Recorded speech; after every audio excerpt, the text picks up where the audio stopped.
What is it like to hug a fellow who's got that much beef on him? It's very firm. It's like hugging a pillar. Not a pillow, but a pillar. Yeah, it's amazing, really. He was in such amazing shape and worked very, very hard at it. And I mean, I've had experience with James Bond, with Daniel Craig before, and you know, it's quite. You don't want to sort of. It's like a piece of art. You know, you feel quite tentative going there. But yeah, he was working so hard to be in that shape, and he looks incredible, I think, in the film. Well, you know, we have many near kisses in the film. So many, in fact, that we kind of got over the fact that we'd actually have to kiss at one point, and we didn't kiss until the very, very last few weeks of the film. And until then, we'd had all these almost kisses, so we'd gotten over the close proximity thing, and you know, he'd smelt my breath and I'd smelt his, and then when we actually got to do it, I remember he was saying, okay, this is the kiss now, this is the Hollywood kiss, so they're gonna slow down the kiss. It's gonna be backlit. There's gonna be romantic music, and I was thinking, yeah, right, and actually, yeah, that's how you do it.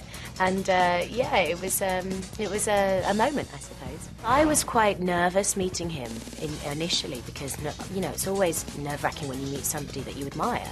And I'd seen quite a few of his films, always thought he was such a great actor, and really hoped that the chemistry would be there, because a lot of, you know, pretty much all of my scenes are with Jake, and there has to be this sort of this chemistry, this frisson, and you never know if the two actors are going to work together. But on the first day, I was nervous, but he made me feel so at home and very, very relaxed. And he's a very normal guy, and as you get to know him, he's funny. He's even though he's a big Hollywood movie star, I suppose, he's just a normal guy. I had a bit of a transformation when it came to this film.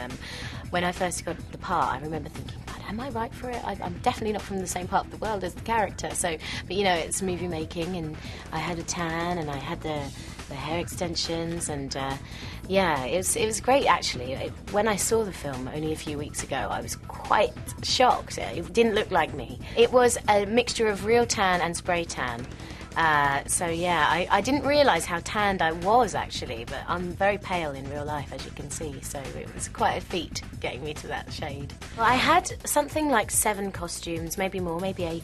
Obviously I start off very, very regal and in very, you know, corsets and gowns and capes, and then as the film goes on, there's lots of outfit changes on the journey, and they all represent the journey that I go on as a character. So towards the end, I'm in much more comfortable clothes, and it's kind of like me stripping back all of the regal stuff, which is kind of the journey that she goes on. She softens up and becomes more like Dastan's character, and yeah, I mean, it was better for me because I had to do all of these stunts towards the end, and it would have been a nightmare if I was in that corset.